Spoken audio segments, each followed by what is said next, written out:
First diamond आज के, जिनका नाम है सरिता देवी। एक बार तालियां पहले बनना चाहिए सरिता देवी के नाम से ही। रूट प्योर की एक शेरनी है, जब स्टेज पे दहाड़ती है तो अच्छे अच्छे शेर भी पीछे छुप जाते हैं। और ऑलरेडी डायमंड अजीत चौधरी जी की वाइफ हैं, लेकिन मैं बोलूँगा कि ये केवल हाउस वाइफ नहीं है, बल्कि अजीत जी के तरक्की में 50% नहीं बल्कि 70-80% उनका योगदान है। क्योंकि अजीत जी ज्वाइन नहीं कर रहे थे, जब जितेश जी इनको गए थे प्लान समझाने तो वो ज्वाइन नहीं कर रहे थे। सरिता देवी उन्होंने बोला कि ऐसे ही ज़िंदगी तो खराब चल रहा है, क्योंकि ये ट्यूशन पढ़ा करके अपना ज़िंदगी को बिता रहे थे, तो क्यों ना करके देखें, कुछ हो जाए, मुझे विश्वास है। और जब उन्होंने सरिता जी ने इनको विश्वास दिलाया करो मैं साथ हूँ, तो इन्होंने शुरुआत किया। और बहुत खुशी होता है कि अजीत जी ऑलरेडी एक आईडी पे डायमंड तो है ही, और आज सरिता जी अपने आईडी पे डायमंड। अगर मैं बोलूँ पूरा परिवार का इनकम तो 2.5 करोड़ से भी ज़्यादा हो चुका है इनका। इनके घर में ऑलरेडी पहले से 42 लाख का ऑडी गाड़ी था, और अभी कुछ दिन पहले इन्होंने 1 करोड़ 8 लाख का मर्सिडीज कैश में खरीदा।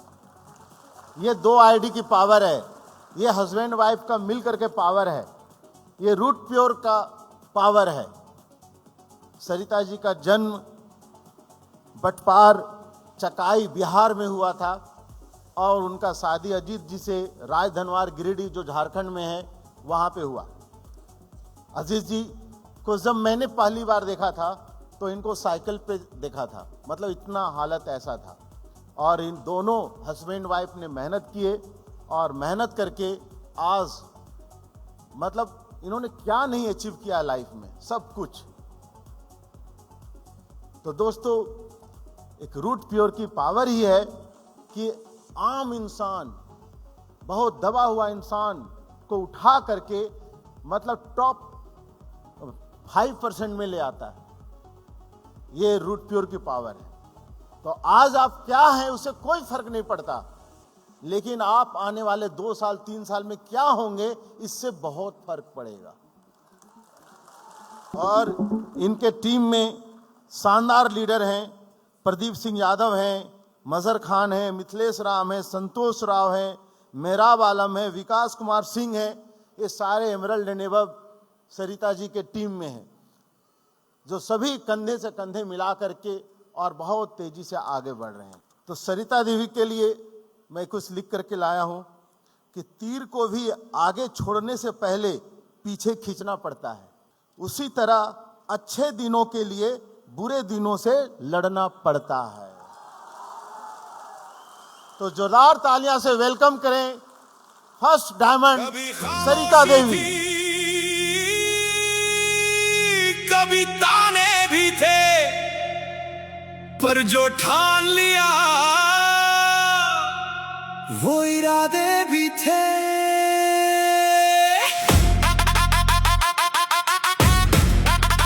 डायमंड आ गया, डायमंड आ गया, छा गया। मेहनत का सितारा चमक गया, जो रुका नहीं, जो झुका नहीं, वो आज यहाँ जीत गया। खाली हाथ मगर हौसला सा, हर ठोकर बनी आगे की बात। रातों का जागना, दिन का संघर्ष, हर दर्द बना नया उत्कर्ष। लोगों ने कहा नहीं हो पाएगा, किसने कहा अब दिखाएगा। गिर गिर के खुद को संभाला है, तभी ये मुकाम संभाला है। अब हर दिल बोले, नाम यही डोले। डायमंड आ गया, हर मुश्किल को ये आज खुशी का तूफान है, हर चेहरा मुस्कान है। डायमंड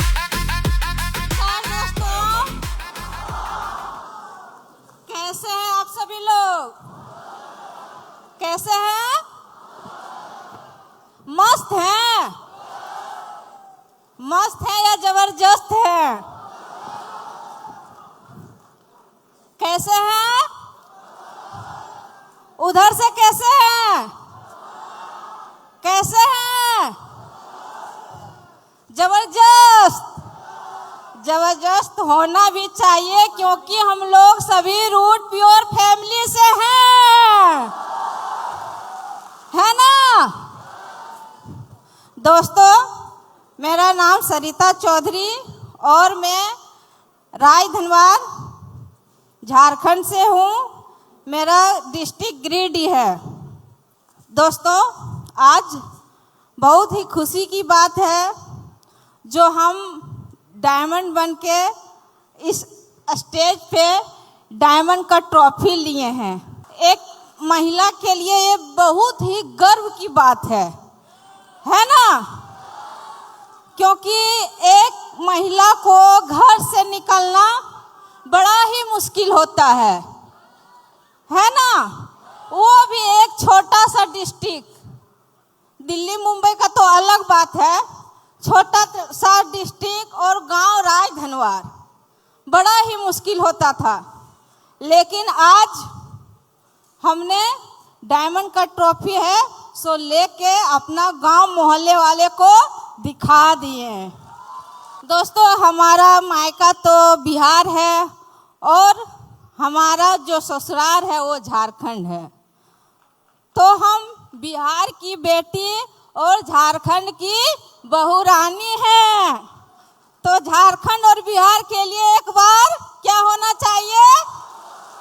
लेकिन ये जो आज डायमंड का प्रमोशन हमें मिले, आज जो ये हमारा ड्रीम पूरा हुआ, वो हो पाया तो हमारे जो सामने तीनों त्रिदेव बैठे हैं उन्हीं के वजह से।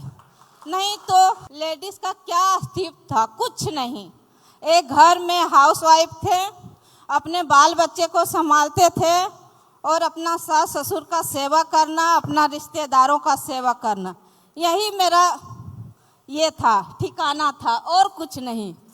लेकिन जब लोग क्वारंटाइन के समय, जब लोग गांव से बाहर नहीं निकल रहे थे, शहर से लोग अपने गांव जा रहे थे और सारा मतलब क्या होता, आमदनी का सारा स्रोत रुका हुआ था। उस समय हमारे तीनों जो त्रिदेव थे, जिन्हें हम आज भी ब्रह्मा विष्णु महेश के नाम से जाने जाते हैं, तो ये त्रिदेव जो हैं, इन्होंने इतना अच्छा सोचे कि कहाँ लोग इधर उधर भटकेंगे, और इन्होंने इतनी अच्छी कंपनी का उद्घाटन किया, जन्म दिया, जिनका नाम है रूट प्योर। और वो रूट प्योर से एक अबला नारी आज डायमंड बन चुकी है। तो सरकार जितना भी तारीफ करें, जितना भी नाम ले, वो बहुत कम है। करोड़पति तो बहुत होते हैं, है ना? करोड़पति तो बहुत होते हैं, लेकिन करोड़पत्नी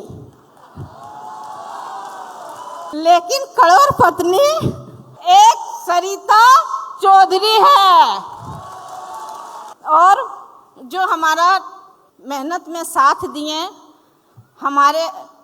हमें यहाँ तक पहुँचाने में जो साथ दिए, वो हमारे आज जो ताल कटोरा स्टेडियम में बैठे हैं, आसमान में तारों सा चमकता हुआ सितारे, हमारे टीम जो हमारे लेफ्ट और राइट हैं, आज उन्हीं की मेहनत के वजह से हम इस डायमंड का ट्रॉफी लिए हैं। तो हमारे दोनों लेफ्ट और राइट टीम के लिए एक बार शानदार ताली तो होनी चाहिए। आज हमारे टीम में इतना ही मेहनती लीडर हैं, इतना ही धुंधार लीडर हैं, जो दिन रात मेहनत करते हैं, जिनका मैं कुछ नाम लेना चाहती हूँ, जिसमें है हमारे प्रदीप सिंह यादव, हमारे मजहर खान, हमारे मिथिलेश जी, हमारे संतोष जी, हमारे विकास सिंह और हमारे गुड्डू जी और हमारे मेहराब जी और बहुत सारे लोग हैं जिनका नाम हमें उतना याद नहीं है। यहाँ बहुत लोग उपस्थित है। ऐसे ऐसे हमारे टीम में मेहनती लीडर हैं जिन्होंने आज हमें इस मुकाम तक पहुँचा दिए हैं।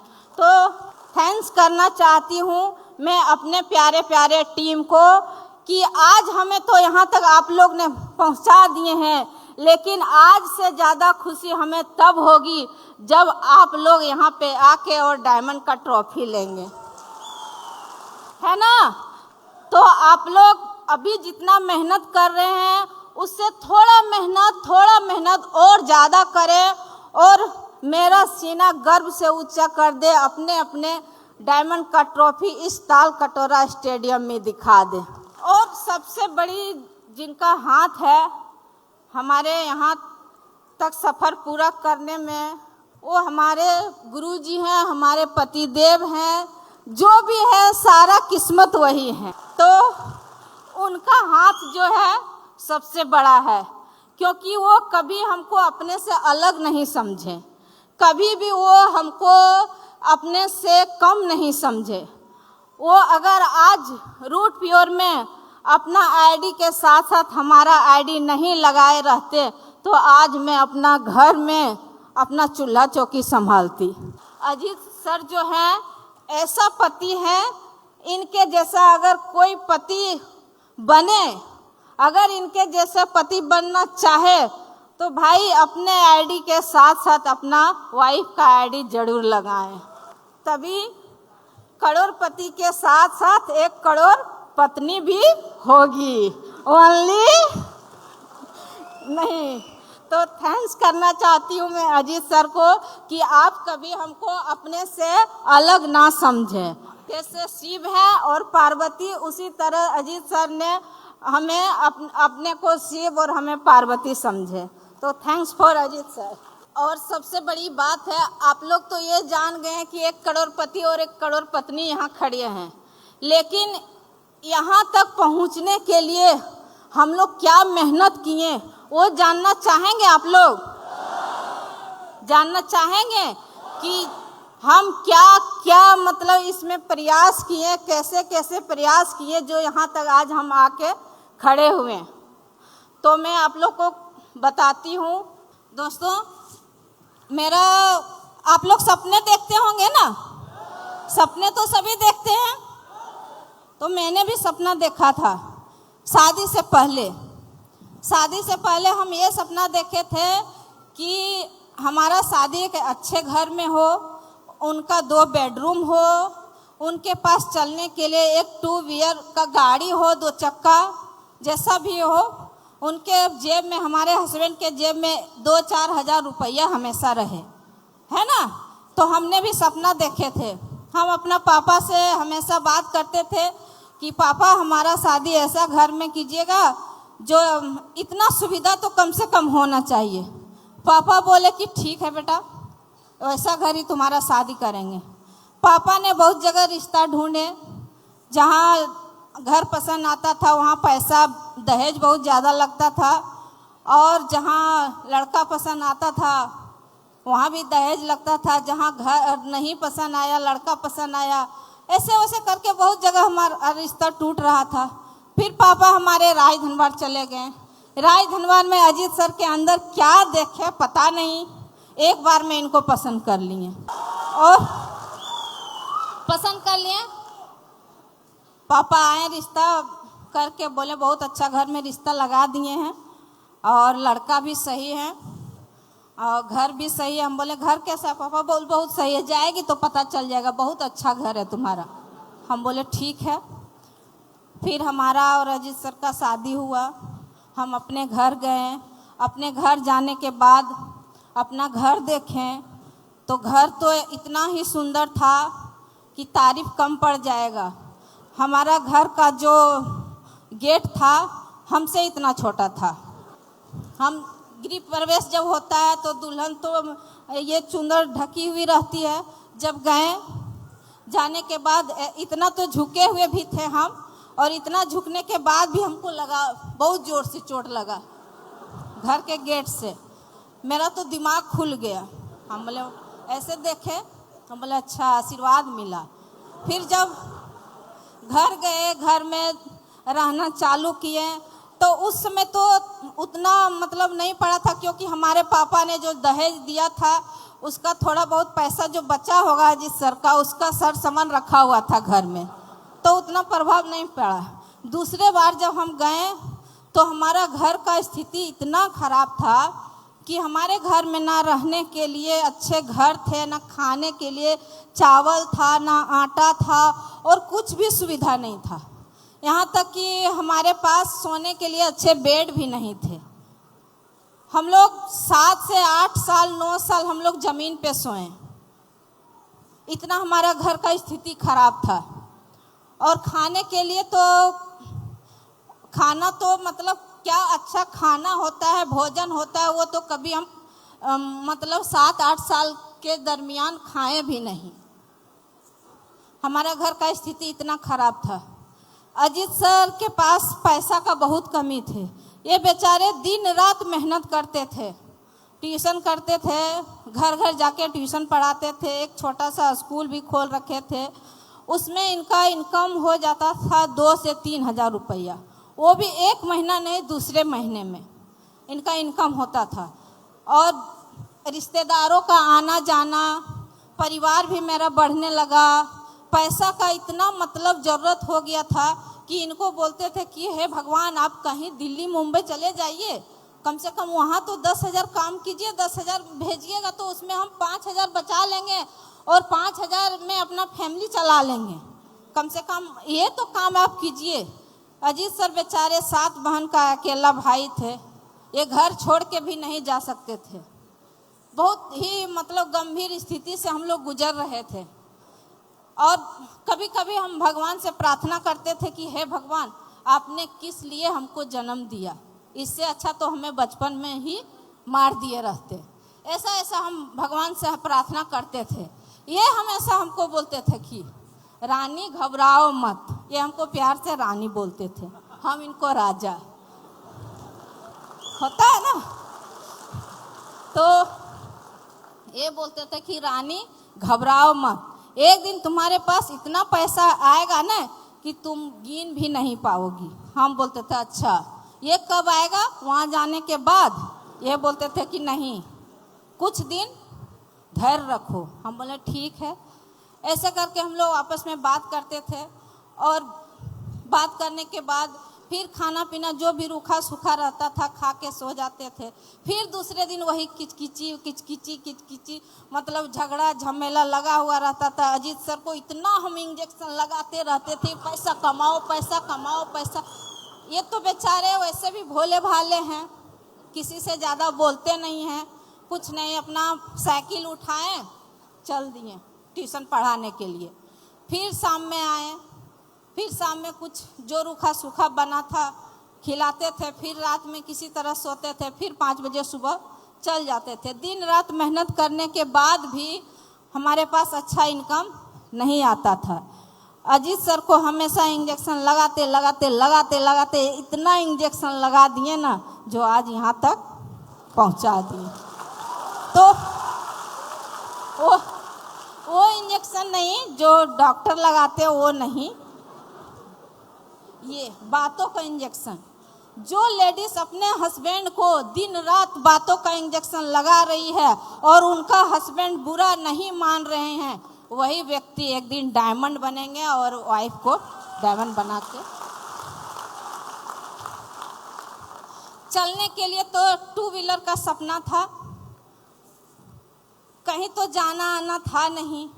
कभी कभी 6 महीना साल भर में बोलते थे कि ये राजा थोड़ा मायके तो घुमा के ले आइए। ये बोलते थे 500 है जेब में। हम बोलते थे हाँ बचा के रखे हैं। बोलते चलो। जब 7-8 साल के बाद जब हमारा बड़ा बेटा जन्म लिया तो सर ने 2000 में एक स्कूटर खरीदे और वो स्कूटर ऐसा स्कूटर था ना जो आप अगर दिल्ली का लाल किला में स्टार्ट मारिएगा ना टाल कटोरा में सुनाई देगा, ऐसा स्कूटर था।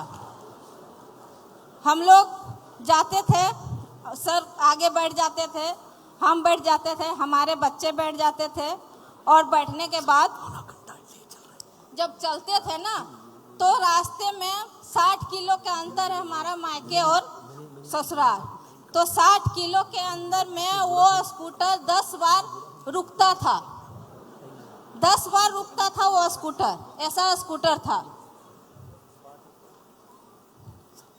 10 बार, अरे सर थोड़ा तो टाइम दीजिए, डायमंड बने हैं। 10 बार रुकता था स्कूटर, और किसी तरह अपना मायके जाते थे, और मायके जब रोड पे ही रहते थे तो रोड पे रहते थे, सब लोग बाहर निकल जाते थे देखने के लिए कि अरे देखो देखो देखो सरिता आई थी, देखो आई है, देखो कैसे आ जाती है, 4 बच्चों को लेके कैसे आ जाती है। हम बोलते थे हैबिट है, सब आ जाएगी क्या, सबका इतना हिम्मत है क्या कि एक बच्चे को आगे बैठा लेगी, फिर पापा गाड़ी चलाएंगे, फिर एक बच्चे को बीच में रखेगी, 2 बेटा को जांग पे लेके सब आ जाएगी, सबका इतना हिम्मत है। ये सब एक्सपीरियंस होना चाहिए, मेरे अंदर एक्सपीरियंस है। हम ये नहीं बताते थे कि हमको इतना तकलीफ है, इतना मतलब दुख दर्द झेल के गाड़ी का सपना था, गाड़ी स्कूटर था। रूट प्योर में आने के बाद गाड़ी, और एक बात तो भूल गए, जब बगल से जब हम जाते थे मायके, तो जब बगल से जब गाड़ी गुजरता था 4 व्हीलर, और 4 व्हीलर में देखते थे वाइफ बगल में बैठी है, हस्बैंड गाड़ी ड्राइव कर रहे हैं और 2 बच्चे पीछे खेल रहे हैं, तब इनको बोलते थे हे भगवान उसका 2 सीट तो खाली है, कम से कम वैसा भी जिंदगी मेरा आता।